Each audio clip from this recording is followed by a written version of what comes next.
It's Chris Harwell, and I'll be reading Acts chapter 22. Paul's testimony. Men, brethren, and fathers, hear ye my defense, which I make now unto you.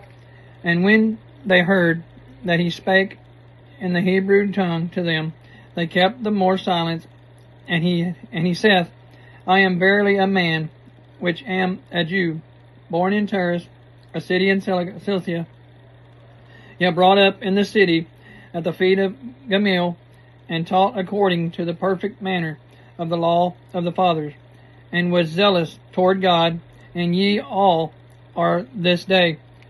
And I persecuted this way unto the death, binding and delivering into prisons both men and women, as also the high priest doth bear me witness, and all the estate of all the elders, from whom also I received letters unto the brethren, and went to Damascus to bring them which were there bound unto Jerusalem, for to be punished. Saul meets the Lord. And it came to pass that as I made my journey, and was come nigh unto Damascus, about noon, suddenly there shone from heaven a great light round about me. And I fell into the ground, and heard a voice saying unto me, Saul, Saul, why persecutest thou me? And I answered, Who art thou, Lord? And he said unto me, I am Jesus of Nazareth, whom thou persecutest. And they that were with me saw indeed the light, and were afraid, but they heard not the voice of him that spake to me. And I said, What shall I do, Lord? And the Lord said unto me, Arise, and go into Damascus, and there it shall be told thee all of things which are appointed for thee to do. And when I could not see for the glory of the light, being led by the hand of them that were with me, I came into Damascus, and one Ananias, a devout man according to the law, having a good report of all the Jews which dwelt there, came unto me, and stood, and said unto me, Brother Saul, receive thy sight. And the same hour I looked up upon him, God's choice of a witness.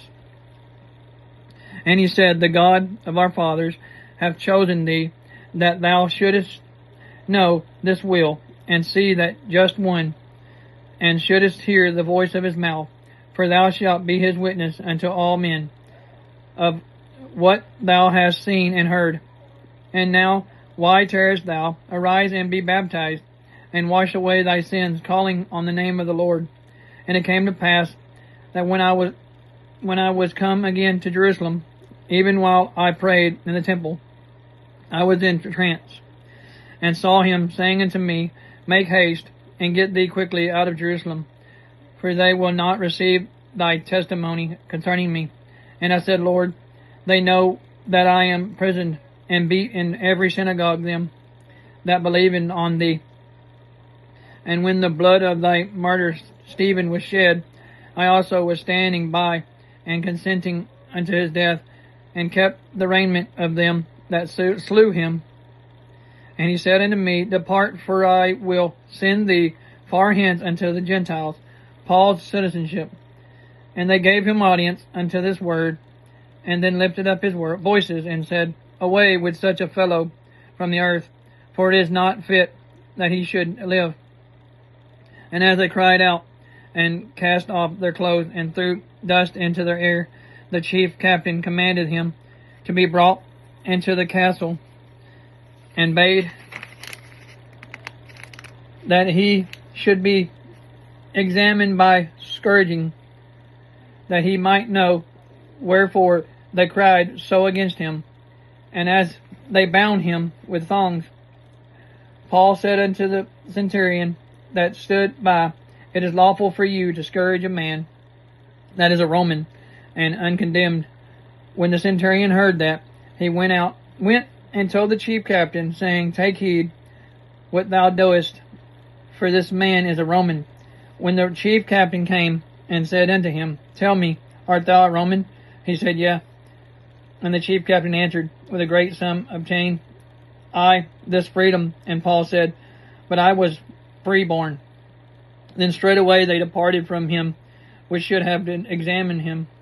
And the chief captain also was afraid after he knew that he was a Roman, and because he had bound him. On the morrow, because he would have known the certainty wherefore he was accused of the Jews, he loosed him from his hands, and commanded the chief priest and all their council to appear, and brought Paul down and set him before them. Thank you. This is Chris Harwell, and I'll be reading Acts chapter 23 next week. Thank you.